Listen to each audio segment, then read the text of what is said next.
പർവ്വതങ്ങൾ ഛിന്ന ഭിന്നമാകും. ചെക്കന്മാര് ശ്വാസം വിടാതെ അങ്ങനെ നിന്നു. ഉസ്താദ് പറഞ്ഞു മാത്രമല്ല കടല് ആളിക്കത്തും.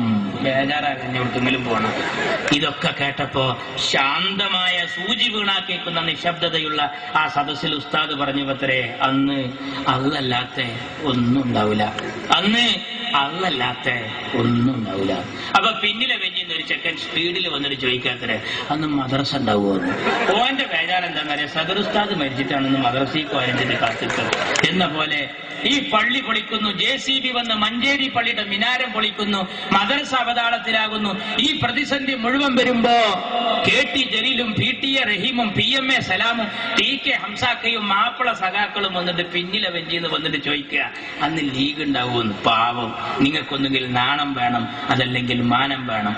അത് രണ്ടുമില്ലെങ്കിൽ നാണവും മാനവും ഉള്ളവർ കുളിച്ച കുളത്തിൽ പോയി ഒന്ന് മുങ്ങുകയെങ്കിലും വേണം എന്നേ സാന്ദർഭികമായി ഞാൻ പറയുന്നുള്ളൂ. ഞാൻ ചുരുക്കുകയാണ്. കേരളത്തിൽ ഭരണം കൊണ്ട് പൊറുതിമുട്ടിയ നിങ്ങൾക്ക് അടുത്ത തെരഞ്ഞെടുപ്പിൽ ചാൻസ് വരാനിരിക്കുന്നു അല്ലേ? ഇങ്ങനെ വിലക്കയറ്റം രൂക്ഷമായ ഒരു കാലഘട്ടത്തിന് മുമ്പുണ്ടായിട്ടുണ്ടോ? തക്കാളിപ്പെട്ടിക്കൊക്കെ ഗോദ്രജിന്റെ പൂട്ടിടേണ്ടി വന്നില്ലേ? മാറ്റിച്ചേരാ എത്ര രൂപയാണ്? 40 ഉറുപ്പ്യ തക്കാളിക്ക് വരെ വന്നില്ലേ? എന്റെ അമ്മനോട് ചോദിച്ചു, മാനേത് കിലോ 10 എന്ന് പറഞ്ഞ് വന്നിരുന്ന സാധനല്ലേ? ഞാൻ അമ്മാനോട് പറഞ്ഞു 2 കിലോ 10 തന്നിട്ട് വന്നിരുന്നു, വാരി കൊടുത്തിരുന്നു. ഈ വിലക്കയറ്റം രൂക്ഷമായ സമയത്ത് ഉമ്മനോട് ചോദിച്ചു, പിന്നെ തക്കാളി ചാറ് വെക്കാൻ എന്താ ചെയ്യാ? ഞാൻ പറഞ്ഞു പഴയ മാതിരി നല്ല ഭരണം വേറെയാണ്, അതുകൊണ്ട് തൽക്കാലം എന്തെങ്കിലും 1 or 2 എടുത്ത് ഇങ്ങനെ ഉപയോഗിച്ചാൽ മതി. ഉമ്മ പറയും ഇതിന്റെ ഒരു ചൂരും മണൊക്കെ വേണ്ടേ കുട്ടിയെ? ഞാൻ പറഞ്ഞു ചൂരും മണൊന്നും വേണ്ട, നിങ്ങൾ ആ ഒരു തക്കാളി എടുത്തിട്ട് ആ ചാറിന്റെ ചട്ടിമൊന്നുണ്ട് വിഞ്ഞാക്കിക്കാളി.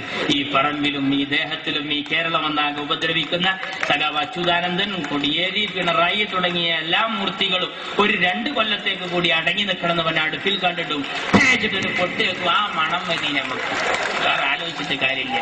രൂക്ഷമായി പോയി, ബാണം പോലെ കുതിച്ചുപോയത്.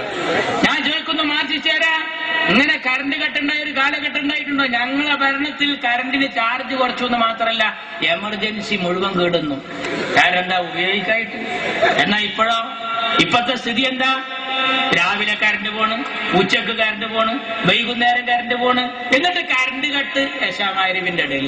മാറ്റിച്ചേരാ ഇതിൽ യഥാർത്ഥത്തിൽ കട്ട ഏതാ? രാവിലെ പോയതാ, ഉച്ചക്ക് പോയതാ, വൈകുന്നേരം ഏതാണോ ഇതിൽ യഥാർത്ഥത്തിൽ കട്ട്? പണ്ട് ഒരു ഡോക്ടറെ അടുത്ത് നല്ല തടിയനായ ഒരുത്തനും പോയിട്ട് പറഞ്ഞു, ഡോക്ടർ അവിടെ ഇവിടെയൊക്കെ ഒരു വേദന ഉണ്ട്. ഡോക്ടർ പരിശോധിച്ചിട്ട് പറഞ്ഞു, ബേജാറാകണ്ട, ഭക്ഷണം ഒന്ന് നിയന്ത്രിച്ചാൽ മതി. ഡോക്ടർ എഴുതി കൊടുത്തു, രാവിലെ 2 ഇഡ്ഡലി, ഉച്ചക്ക് 1 കോരി ചോറ്, വൈകിട്ട് 2 കപ്പ് കഞ്ഞി.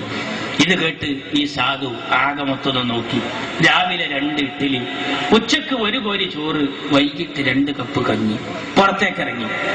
തീറ്റപ്രിയനായ ഇയാൾക്ക് സംശയം തീർന്നില്ല, വാതില് മുട്ടി. ഡോക്ടറുടെ അടുത്തേക്ക് തലട്ടിട്ട് ചോദിച്ചു, ഡോക്ടർ രാവിലെ 2 ഇഡ്ഡലി, ഉച്ചക്ക് 1 കോരി ചോറ്, വൈകിട്ട് 2 കപ്പ് കഞ്ഞി എന്ന് നിങ്ങൾ ഈ പറഞ്ഞത്, ഇത് യഥാർത്ഥത്തിൽ ഭക്ഷണത്തിന്റെ മുമ്പ് അതാ ശേഷം? അതിനുള്ള ഭക്ഷണം മാറ്റിത്തരാ. രാവിലെ കറണ്ട് പോണ്, വൈകുന്നേരം കറണ്ട് പോണ്, എന്താ സ്ഥിതി? ആലോചിക്കണം സുഹൃത്തുക്കളെ. ഇവർക്ക് കഴിയില്ല. മാറ്റിക്കാർ റോഡൊന്ന് നന്നാക്കിക്കൂടെ? എന്റെ മുനീർ സാഹിബ് ആ റോഡ് നന്നാക്കിയപ്പോഴാണ് ഒരു വിദേശി വന്നിട്ട് ചോദിച്ചത്, ആരാണ് ഇവിടുത്തെ പൊതുമരാമത്ത് മന്ത്രി? ആ റൂമിൽ അതാ അനക്സിന്റെ വാതിൽ മുട്ടി. സൂര്യപ്രഭ പോലെ അത്തോളിയിലെ മുത്ത് CH-ന്റെ പുന്നാരമോൻ മുനീറിന്റെ കടന്നു വന്നു. ആ വിദേശി പറഞ്ഞത് കേക്കണം ലീഗ് വിരോധികൾ ആരെങ്കിലും ഉണ്ടെങ്കിൽ. എന്താ വിദേശി പറഞ്ഞത്? മോനെ മുനീറെ, നിന്റെ മുഖം പോലെ സുന്ദരമാണ് നാഷണൽ ഹൈവേ എന്നാ. മാറ്റിച്ചേരാ മോനെ മുനീറെ, എന്റെ മുഖം പോലെ സുന്ദരമാണ് നാഷണൽ ഹൈവേ എന്നാ. സഖാവേ, മുനീർ സുന്ദരനാ, ഓ വല്ലാത്തൊരു സംഭവമാണ്. അതേമാതിരി ഒന്ന് എന്റെ കൂട്ടത്തിലുണ്ടെങ്കിൽ എത്ര നന്നായിരുന്നു. ഇപ്പൊ ഈ മാറ്റിച്ചേരോട് ചോദിച്ചു നോക്കാണ്, എന്താ സഖാവേ റോഡ് നേരാക്കാത്തത്? മഴല്ലേ മഴ. അപ്പൊ സഖാവേ എപ്പോഴും കറണ്ട് കട്ടാണല്ലോ. മഴ വേണ്ടേ മഴ. ഏതാ വിശ്വസിക്കുക മക്കളെ? ഒന്ന് ആലോചിച്ച് നോക്കൂ. ഇങ്ങനത്തെ ഒരു ഭരണം കേരളത്തിൽ ഇതിന് മുമ്പ് വന്നിട്ടുണ്ടോ? ഏതെങ്കിലും രംഗത്ത് മെച്ചെന്ന് പറയാണ്ടോ? ഞാൻ ചുരുക്കുന്നു സുഹൃത്തുക്കൾ, ഒരൊറ്റ കാര്യം പറയാം. സ്കൂളുകളെ മുഴുവൻ ചൂതാട്ട കേന്ദ്രമാക്കിയില്ലേ ഇവര്? ബുക്കില്ലാതെ പഠിക്കുന്നൊരവസ്ഥ വന്നില്ലേ? പരീക്ഷക്ക് പോണ മക്കൾ ചോദിച്ചു, ഞങ്ങൾ ഇതുവരെ ബുക്ക് കണ്ടിട്ടില്ല, പരീക്ഷ എഴുതണം, എന്താ എഴുതുക? ഞാൻ പറഞ്ഞു, ധൈര്യമായിട്ട് പോയിക്കോളി, പെന്നില് മഷി ഉണ്ടോ, നമ്പർ ഇടുക, 1 2 3 4. ബുക്ക് വന്നിട്ടില്ല, വരൂല്ല, കിട്ടിയിട്ടില്ല, കിട്ടാൻ സാധ്യതയില്ല. ഇത്ര റാഹത്തിലുള്ള പരീക്ഷ അടുത്തൊന്നും വരില്ല, ഞങ്ങൾ ധൈര്യമായിട്ട് പോയിക്കോളി. എന്താ സ്ഥിതി എന്നറിയങ്ങള്? ഏത് ഓഫീസിൽ ചെന്നാലും ലോട്ടറി ടിക്കറ്റാണ്. പഞ്ചായത്ത് മെമ്പർ എന്ന നിലയിൽ കുറ്റിപ്പുറത്ത് ഞാൻ ഈ തെങ്ങ് തടം തുറക്കുന്നതിനും വളത്തിനൊക്കെ എന്റെ നാട്ടുകാർക്ക് എഴുതി കൊടുത്തു. ഇത് പാസ്സായി. കൃഷി ഓഫീസിൽ നിന്ന് വളം വാങ്ങാനും കാശ് വാങ്ങാനും സബ്സിഡി വാങ്ങാനും ഈ തള്ളാനൊക്കെ പോയി. അപ്പൊ ഈ സാധുക്കൾക്കും കൊടുത്തു ഇതൊന്ന്. ഒരു തള്ള നല്ല സന്തോഷത്തിൽ ഇന്ന് വന്നിട്ട് ടൗണിൽ വന്നിട്ട് പറഞ്ഞ്, പൊന്നാരമാന എന്നെ റബ്ബ് നേരാക്കട്ടെ, എന്നൊക്കെ ജയിപ്പിച്ചത് ഒരു കാര്യത്തിൽപ്പെട്ടിന്റെ കുട്ടിയെ ഇത് എവിടുന്നാ മാറുക. തള്ളന്റെ വിചാരം 2000 ഒറ്റോട്ടാച്ചിട്ട് പോയ ലോട്ടറി ടിക്കറ്റാണ്. ലോട്ടറി ടിക്കറ്റാണ്. ഒന്ന് ആലോചിച്ച് നോക്കൂ. ഓഫീസിൽ മുഴുവൻ ലോട്ടറി ടിക്കറ്റ്. സ്കൂളിലേക്ക് കൊടുത്തിരിക്കുന്നു സ്പോർട്സ് ലോട്ടറി, സാന്ത്വനം ലോട്ടറി, ലക്ഷം വീട് ലോട്ടറി, മാഷ്മാരെ കയ്യിലൊക്കെ ലോട്ടറി. വരാന്തയിൽ കൂടിയ ഇന്നത്തെ കേരള, ഇന്നത്തെ കേരള, ഇന്നത്തെ കേരള നടക്കുക. ഇങ്ങനെ എല്ലാ ലോട്ടറി നഷ്ടത്തിലായപ്പോ സ്കൂളിലേക്ക് കൊടുക്കുക. അങ്ങനെ നഷ്ടം വന്ന ഖാദി ബോർഡ് നഷ്ടത്തിലാന്ന് അറിഞ്ഞപ്പോഴാ മന്ത്രി ഓർഡർ ഇട്ടു. അച്യുതാനന്ദൻ ഉടനെ അതിന് ശരിയിട്ടു. എന്തായിരുന്നു ഓർഡർ? പഞ്ചായത്തിലേക്ക് വന്നു. രക്ഷിതാക്കളെ എതിർപ്പുകൊണ്ടപ്പോ വരാത്തത്. എന്തായിരുന്നു അത്? ഖാദി ബോർഡ് നഷ്ടത്തിലാന്ന് പറഞ്ഞപ്പോ 2 ദിവസം ഖദർ വസ്ത്രം യൂണിഫോമായി സ്കൂളിൽ ധരിക്കണം. നോക്കാൻ നിങ്ങൾ നഷ്ടം വന്നതൊക്കെ സ്കൂളിലേക്ക് കൊടുക്കുക. ഇങ്ങനെ പോയാൽ ആ ദിനേശ് പീഡി നഷ്ടത്തിലായ എന്താകും സ്ഥിതി? ഹെഡ്മാഷ് പോയി 2 ബണ്ടല് വീടി വാങ്ങിക്കൊണ്ടിരും, സ്കൂളിലാണ് കൊടുക്കും. അങ്ങനെ നമ്മളൊക്കെ സ്കൂളിന്റെ അടുത്ത് പോയി നോക്കിയാൽ കാണാം 7 ബിന്നും 8 സിന്നും 50 എഫ് എന്നൊക്കെ ഒരു പുക ഇങ്ങനെ കൊണ്ട്. എന്താ സംഭവം എന്ന് ചോദിച്ചാൽ, ഈ പീരീഡ് ദിനേശ് പീഡിയൻ മക്കളെ കുടി പോയിട്ട് 5 വക്തിലും തോരുന്നോളി.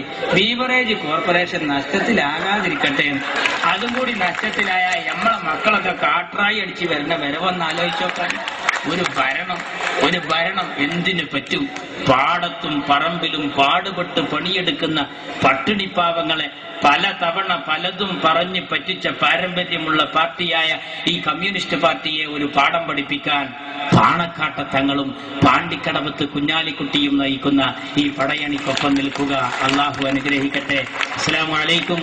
ജയ് മുസ്ലിം.